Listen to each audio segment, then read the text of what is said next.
We have. Phil, hey guys. Hi. It's Wednesday. Welcome to Real Simple Cooking School. I'm Dawn Perry with a very special guest. Alison Roman is here to make the super famous salted butter chocolate chunk shortbread cookies. Yeah, famous in a very specific way, but yeah, nevertheless. But if you guys have been paying attention, these cookies from Alison's new book, Dining In, have for real gone viral. Which is like a phrase I feel like our parents use to describe something cool that's happened, but it like actually I think that's the technical term. It's actually happening. Like you cannot scroll through your feed without seeing the cookies, and for good reason. They are phenom. So Alison was kind enough to join us today. She's going to take us through the cookies, give us some of her baking wisdom. Before we get to it, we're going to quickly review the rules. I briefed Alison on these before we started. One, we wash our hands. We did that already. Taken care Two, remember, we play nice, so stay chill in the chat. If you don't have anything nice to say, so long. This is a constructive teaching kitchen, and we aim to keep it that way. So if you don't have anything nice to say, so long, get back to work. Okay, with that covered. I love that, by the way, really breaking it down for the viewers. And our third rule, please silence your phones. Those 10 of us that are in the room. Okay, so. Cookies. Now, Alison prefaces this in the book, but you feel like chocolate chip cookies are inherently flawed. I think they're inherently flawed. Tell us why. I don't think they're that good, and I'm not trying to be inflammatory. I'm not trying to ruffle any feathers or like make a statement just to make a statement. I truly believe that they're, with every chocolate chip cookie, with the exception of like maybe one from your childhood that was fresh out of the oven, is inherently flawed. Like they're never chewy enough. They're always too crispy, not crispy enough. And also, every single person has an idea of what the perfect chocolate chip cookie is, right? It's like a mac and cheese thing where your version of that is never going to match somebody else's version. So if you say, I made the ultimate chocolate chip cookie, you might be like, why is it chewy then? Because the ultimate chocolate chip cookie should be crunchy. Should be thin and crispy and golden brown. It's just, there's a lot to say, right? So I eat it and it's fine and it's like never that good. But to me, the best cookie that exists are like those salted butter Danish cookies that come in those tin. Are they Danish? I think they're Danish. They're blue, you know, fact checker on that. Yeah, you know the ones. They got the papers. They're amazing. They have a little pretzel shape. They're cute as hell. And so I really wanted to kind of capture that, but also kind of meld it with a chocolate chip cookie because they are beloved, you know, regardless of what I think. But yeah, I'd rather create something new than try to compete with people's ideas of what the perfect version of something is. So. And in doing so, she made a new perfect cookie. A new perfect cookie. So let's make them. So first things first, these call for salted butter. Yes. Why? There's a little bit of flour petal. How appropriate. Happy Valentine's Day. Quick shout out to Headley and Bennett for our sassy Valentine's aprons. Which I will say, I mean, yes, we are friends, but we did not even coordinate this. It just like happens to complement our skin tone and undershirts. So. Thanks, guys. Thank you. And just one other fun fact. I think the last time Alison and I spent Valentine's together, I had been developing hot chicken that day. Oh, not a great So anybody who's like wondering what to make tonight, not hot chicken. No, not on the menu. Do make the cookies. So, okay, back to the show. So salted butter, why salted instead of unsalted?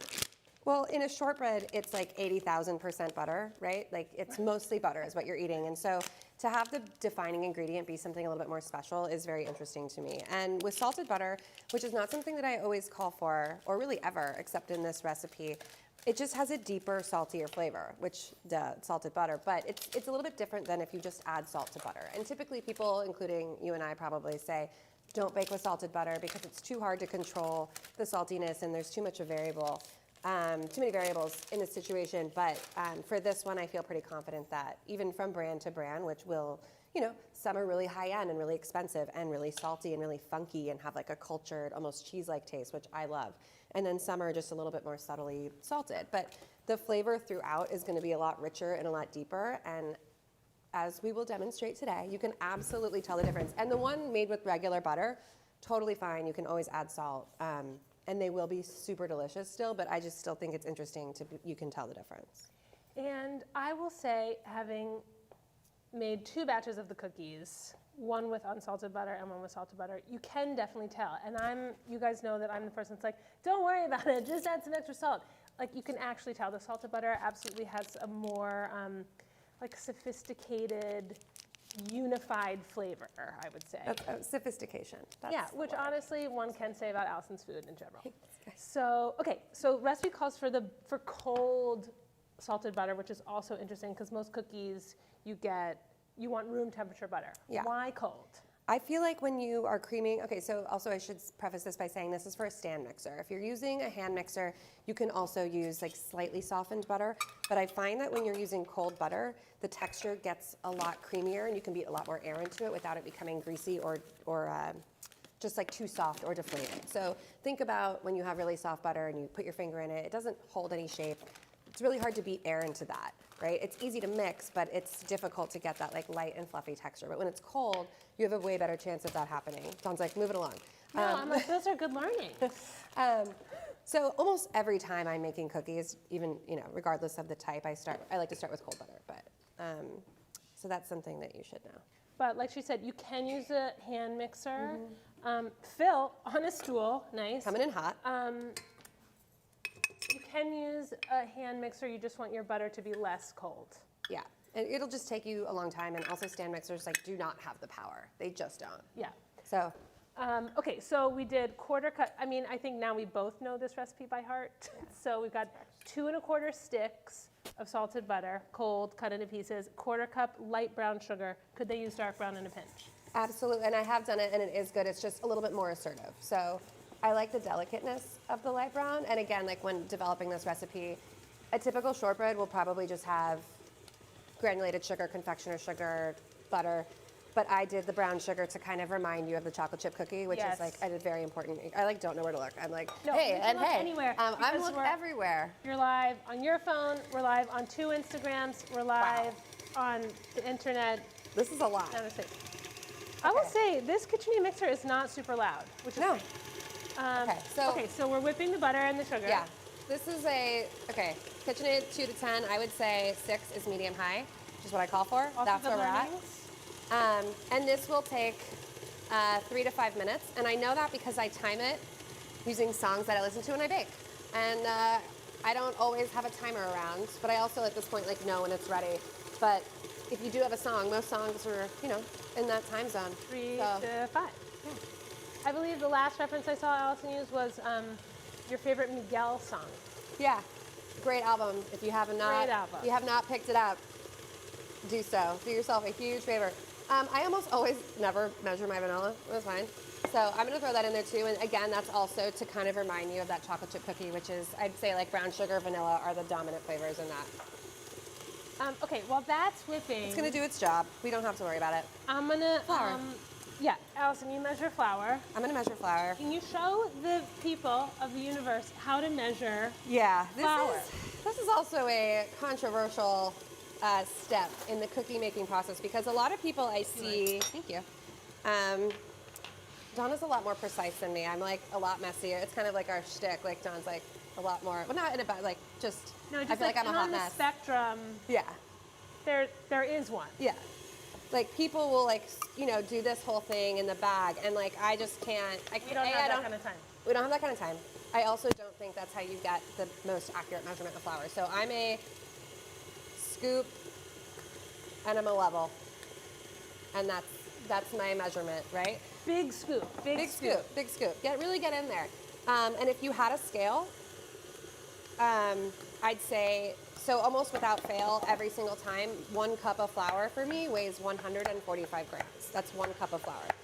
And when you Google it, what does 1 cup of flour weigh? You get a lot of different measurements, which is frustrating. There's no way to regulate it. It's the bane of my existence, but just know that 1 cup of flour for me weighs 145 grams. So if your cup is light and you bake your cookies and they spread too much, that's probably why. So I'll also say, you guys may wonder why, where'd that other half cup go? I stole it. Oh, it's 2 1/4, right? You guys may wonder why a lot of recipes do give a weight. If you're looking for accuracy, buy a scale and Yeah. do the recipe by the weight. That's the most accurate way. Because like Alison said, everyone's measuring flour differently, especially some folks. What you don't want to do, I would say, is put your scoop in and shake it. No Don't do this, shaking. because Don't then ever the shake it. flour settles and you ultimately get more flour than is intended. Do we have a spatula? spatula. Yeah, I bet we can get one. Great. We know where to find one. So this is actually already almost halfway there. Phil, come take a look. Yeah. It's like We're about there. halfway, guys. You see that it's really creamy. It doesn't look greasy. A rubber spatula. Natasha's got it. I got it. Yeah. And also, so yeah, it's beating air into there as well as properly creaming the butter and sugar. Thank you. And the reason that's important, the air and the butter, is because it's going to make your shortbread really light and crumbly when you bite into it, rather than like dense and hockey puckish, which we do not want. Okay, so we've got 2 1/4 cups of flour. Yeah. Just going to give her a little scrape down. Little scrape down. This is what we mean in a recipe when we say scraping down sides of the bowl occasionally. Because yeah, inevitably there's going to be like butter and sugar at the top of the wave pattern, if you will, that's not fully incorporated. Same thing with the paddle. There will be sugar and butter that's like stuck up there and not fully incorporated. So you just want to make sure everyone is friends. He's got to help it out. It can only do so much. So while we're beating there, we got the flour measured. Remember, no salt because We don't need salted it. butter. We don't need it. We don't need it. Meanwhile, let's talk about chocolate. Chocolate. Let's talk. Allison and I both love guitard. We do. Not Allison sponsored, says, just love not it. spun, just love. Allison says we can use semi-sweet or bittersweet, but I feel like you kind of prefer bittersweet. I prefer bittersweet. But I feel like bittersweet chocolate is either for people who really love chocolate or who really don't love chocolate. Interesting. Which I don't love it, so I need it Neither to be do a I. little bit more bitter and intense than, you know. It becomes something other than chocolate. Yeah, it's like I don't know. It's just a bitterness. Yeah. And if it's too sweet, also, which is why you don't want to use like sweet morsels or anything like that, it'll throw off the sweetness of the entire cookie. The whole thing. The whole will thing be thrown off. So goes off you the rails. really gotta, taste your chocolate. It's also like don't cook with any wine you wouldn't drink or whatever. Same thing with chocolate. If you don't want to eat it, don't put it in your cookie. And so I will say, the batch that I made before this, I used a chocolate that I prefer less than guitard for a couple of reasons. One is choppability, which Allison will demo now. Yeah. Guitard comes in these like 3 very pretty, like individually wrapped 2-ounce bars. It's like we're like Willy Wonka in the chocolate factory, and I always wait for like one to be wrapped in gold. Ooh. They never are. They never are. Amy, there's a tip. So anyway, this is 2 ounces, so like you don't even have to measure, but they're thin like this, probably, I don't know, like 1/4 inch, 1/2 inch, and so chopping is pretty easy. The chocolate that I did, jewelry malfunction. The chocolate that I used earlier, it was much thicker, and so I ended up with many more shards than chunks, which Allison said was okay, It's okay. but it's only okay. I like the mixture. So if you see here, you want to come up on this little Phil, area. come up. I like a larger chunk, and if you have these little bits, it's fine. Where you get into trouble is if it's mostly those shards, then like your entire cookie kind of just looks brown, and it like almost dyes the cookie dough, so it gets a little bit darker and just kind of changes the vibe. I like the contrast of like the white shortbread and like the dark chocolate and the flecks of it. So anyway, but also I've seen people use M&Ms in this recipe. I've seen people use white chocolate, dark chocolate, milk chocolate, nuts, dried fruit, which I do not condone. Please do not do that to this cookie. The nuts or the dried fruit? The dried fruit. Fair, The nuts me as an neither. addition is fine. Like, a little chopped pistache in there. Great. Little Right. toasted almond. I love it. Please do not put any dried currants in this cookie. No dried currants, Or you heard it here cranberries. first. I can't. So, Okay, this is ready. Phil, come see. Super ready. Super ready. We have like a whipped Yeah. consistency, Yeah. It's easy to ooh, spread. hello. Yeah. It just looks like really soft and fluffy, and like you may want to spread it on a biscuit. Like frosting. Yeah.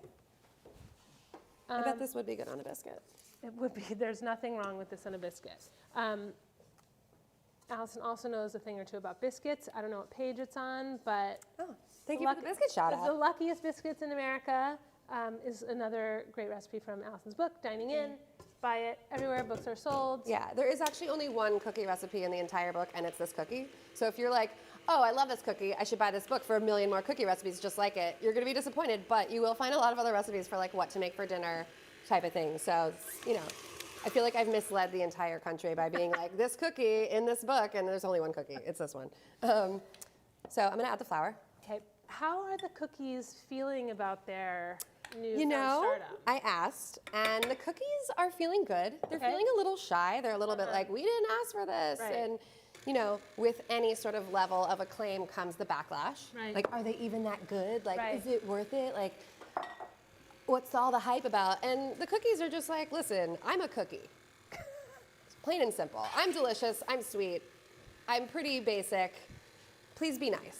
You know, like, I'm not trying to change your world. Basically what I say every week. Yeah, We're a little this basic. isn't like a light therapy immersion, like retreat. Like, it's not gonna change your life. It's a cookie. Enjoy it, you know?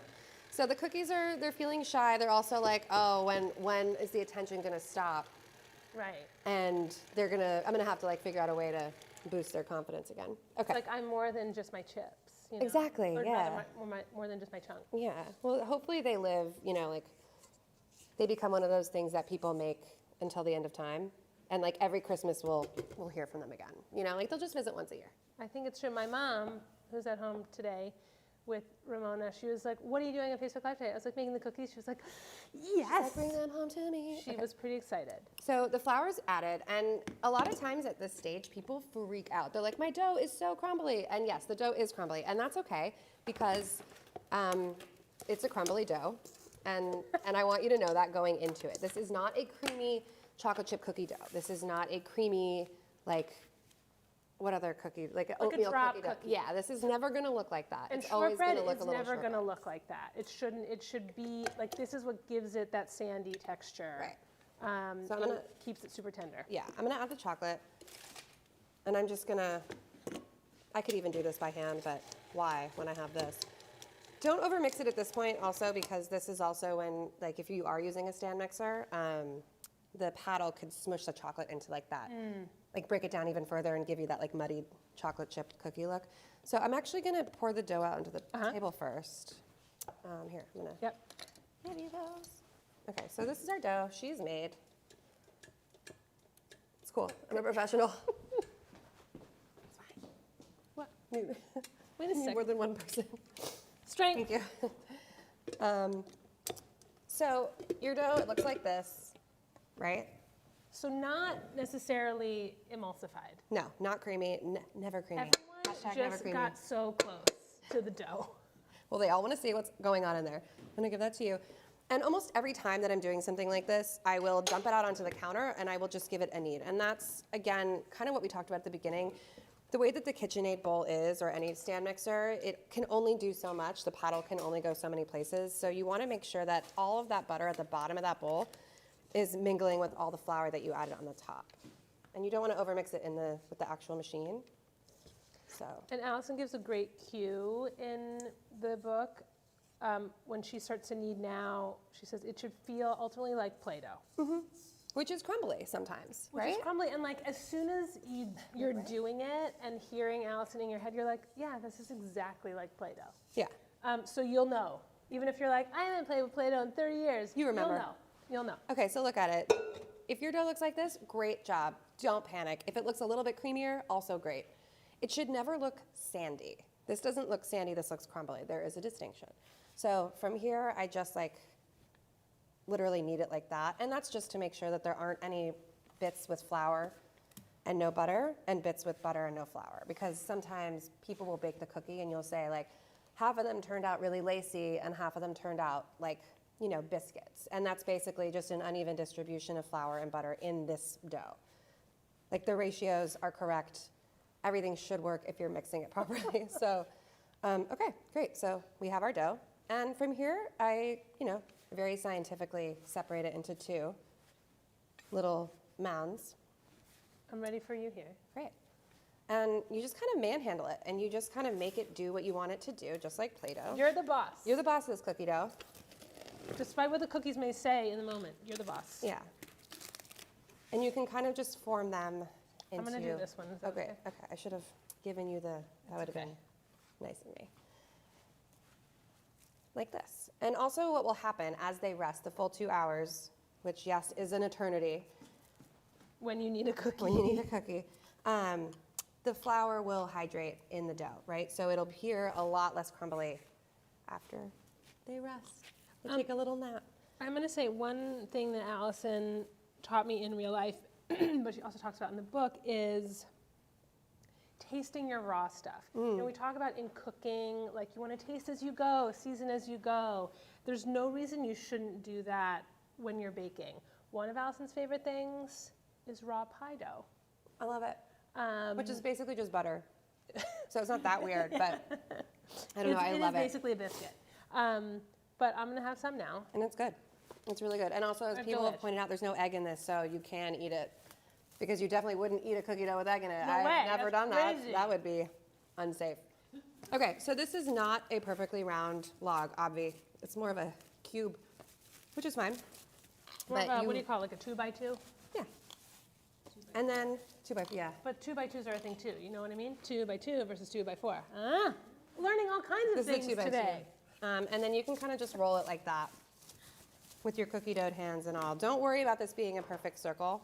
The dough is very forgiving in the oven, and it will kind of just like expand to be a circle when they bake. It's amazing. It's very true. The ones I put in were generally square, and they came out generally circular. Yeah, and that's part of their charm, right? They all look a little bit different. If I wanted you to have a perfectly cylindrical cookie, I would just have you sheet it and punch out circles, but that's not what we're doing. However, I have seen on the internet people rolling and punching out. How do you feel about this? I feel great. My only thing, which I saw actually today, someone managed to get around this, but there's no crunchy edges, which we'll get to Right. later. But you can absolutely take this dough, pat it out, punch out shapes, hearts, clouds, squirrels, I've seen. Or you can press it into like a springform pan and then cut wedges. Nice. Like you can do a lot. You can bake it and then cut it like a traditional shortbread. Thank you. May I? You may. So there's a lot of options, but yeah, you don't get those crispy edges. Although today I saw a person that did them with hearts, and then they were also rolled in sugar. That's advanced. It's very advanced. I'm wondering if she like made a heart log. I'll have to ask if you're listening. If you're out there, heart-shaped, dear salted, reader. butter, chocolate chunk cookie. Final move, I don't know if Alison approves. I like to give it one of these. Oh wow, yeah. The sausage treatment. I Hello. just find it makes like a nice compact log. So I'm at gonna this wash point, my hands behind you. Alison washing hands. At this point, you can stick this in the fridge for well, you have to stick it in the fridge for 2 hours, right? Yeah. I mean, you could probably get away with an hour and a half. I did it in an hour and a half earlier, but or you can put it in the freezer, right? You could put it right in the freezer. Like you can't do like a freezer for 45 minutes. Oh no, right. Right. But yeah, if you're like, I'm gonna make these cookies next week and I just wanted to make the dough right now because I'm a busy on the go gal, Right. and this is all the time that I have, then do that. Right. Just like defrost them a full 24 hours in the fridge and yeah. So what? Almost like it was real food TV and not live internet. Okay, so I made this. I made some dough earlier. Thank you, Dawn. And you'll see like some of the mistakes I made. But like Alison says, every cookie is an individual, and that's part They of their should charm. not be perfect. That's sort of like how I get around things being imperfect, is that I say that's the intention. They're not supposed to be perfect. So you did a great job. Thanks. So I actually made this log with unsalted butter and the addition of kosher salt, which is an option, although we've already decided a little less sophisticated. This log is made with salted butter. Also, you can see logs are like of uneven sizes, but Log is really subjective. Log, you know, round tube. it should work out okay. But I think we may encounter some of the issues that Alison already discussed, because when you go too fast, sometimes things happen. Okay, beating an egg for what? I'm gonna brush the outside of this dough with an egg, and then we're gonna roll it in this demerara sugar, which is really just sugar in the raw, something that you can find at every grocery store or for free at Starbucks in small packets. The brown ones, Yeah. remember? Okay, And if you're allergic to egg, you can I've used heavy cream, I've used buttermilk. If you're allergic to dairy, I would imagine like a nut milk or soy does milk. would water be enough, or does it start to dissolve? I feel like it starts to dissolve. I feel like you need something with a little, I don't know though. something divine. Someone out there try it. I'm just like really attached to this egg wash. Also, I've noticed somebody once was making these and they couldn't figure out why when they baked, the edges of the cookie melted off. And they're like, what's going on? And I said, how much egg wash are you using? And they're like, a lot of egg wash. And I said, okay, I think that's probably your problem. If you don't have a pastry brush, I literally you can take your hands and rub it like this, but it's almost like you're applying lotion to your face, not like you're, God, what's the other thing? I don't know. I don't know. I'm going to abandon that metaphor. But well played. We're going to just... It's a wash, not a bath. Wash, not a How's bath. that? Great. Yeah, that's better. Let's stick with that. But yeah, like you're putting on a face mask. Yeah, You don't not want it like to be- not like a clay mask, like a thin layer of moisturizer. Yes, okay. Okay, great. I'm really into face masks lately, so I'm just like constantly thinking of how I can incorporate those into my food writing. Okay, and then I like to use obviously a rimmed baking sheet for this step, but I've also done it in a 9x13 pan, baking dish. I've done it on platter. straight up on the cutting board, a platter, literally anything that you can do to kind of contain the sugar. If you're doing it on the cutting board, it's just going to be really messy. So again, this is not a deeply scientific process. You're just coating the edges, making sure everything's tossed in sugar. Now, when I made these at home, I ran out of the raw stuff, and so I supplemented with regular granulated sugar. Was that okay? Yeah. Did you think they were okay? I thought they were okay. Great. Then that's all that matters. Like if you were disappointed after that, I'd be like, I don't know, maybe not. I'm sorry, but if you're like, these are still delicious and look beautiful, and I'm so happy with them, then that's really all that matters. I would avoid using brown sugar just because it's too wet and sticky and clumpy, rather than like evenly coating it. And why, Allison, is brown sugar sticky? What's in there? Extra like molasses. You got it. So there's just That wasn't extra a quiz. moisture. I did present it like a quiz question, but that wasn't my intention. Do we have, okay, so she has prepared baking sheets for us. So I've trimmed off the edges of this, and consider this your prize. This is like, you know, when you're making pancakes and you always make a first pancake, they're never gonna be good, right? So this is like the nubbin, as Dawn is a huge fan of. I'm sure you've heard. Nubbin is my fave. It's her fave. This is a nubbin, and feel free to eat it, bake it off, do whatever you want. But it's never gonna be like a cookie. So just abandon that idea now. So I'll say this. When I was cutting these a little earlier, look at you, go fast. Okay, I was having a lot of trouble. I think because I tried to slice like right out of the fridge, and my dough was like a little on the crumblier side to begin with. But these have been out for, I don't know, however long we've been talking, 20, 30 minutes, and they're super easy to slice. Yeah, they're also, you know, I think it's the way that you slice. If you try to go like, I don't know, I've seen people go like this, and they like Straight down. crumble like that. That's no good. I'm like an infomercial where I'm Live shaving demo. my legs, and I'm like, my leg, it's cleaner. You should use this instead. But if you kind of apply even pressure, you're gonna get a lot more success. And also, you know, if a little bit like that breaks off, just put it back together. It really is a It's super a forgiving very dough. forgiving dough. Also, I find it's a little helpful. It's like a little scary, but if I put my two fingers on the other side and kind of hold it together, that helps. We see like, yeah, a little bit of cookie shrapnel. Yeah. And they're not gonna spread too much, so you can kind of, you know, cozy them up next to each other. And what happens if I hit a chocolate chunk? That's when you gotta really press hard. I've also heard people having good luck with serrated knives at this step. But this is a reason why you don't want any chunks that are just like unmanageable. Like here, I encountered this situation just now. Don't Ooh, big boy. panic. Just smush it back together. And among all the other cookies, no one's gonna be like, what's wrong with that one? They're gonna be like, these all look perfect and great, and I can't wait to have them all. I will say, this is kind of what Alison was talking about. So remember I was saying that I had a lot of like chocolate shards. Is that a word? Yeah. Chocolate shards? Okay, instead of chunks. It's like more stracciatella, less Yes, and so see how the dough has taken on more of like a cookies and cream appearance. Alison said it's okay, but as she also mentioned, like the contrast, you know, just be careful with too much of that. Yeah, I mean, if you look on like my Instagram page of Which photos is that I'm tagged incredible. in, none of them are of me, right? They're only of cookies. Like if somebody was trying to figure out what I looked like, they would never be able to know.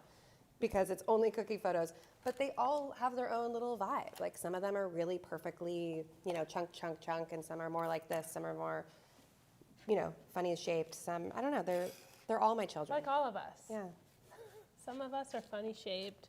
Some of us are, like more contrast. Okay, are these too close, or am I gonna be okay? No, that'd be fine. This one also broke, but look what, it just came back together like that. Nobody cares. Great. Okay, I don't know, they look pretty good to me. they look pretty edible to me too. Yeah. Okay, in the oven they go. Oh, what? What? Oh my God, this happens Yeah. every single time. It's okay. I've also forgotten, and you might think, oh, if there's salt in the dough, I don't need salt on top. Yes, you do. Do you need So- salt? Any flaky salt you like, Jacobson, Maldon, it all works. Phil, can you get close? I'm gonna show it to you maybe here.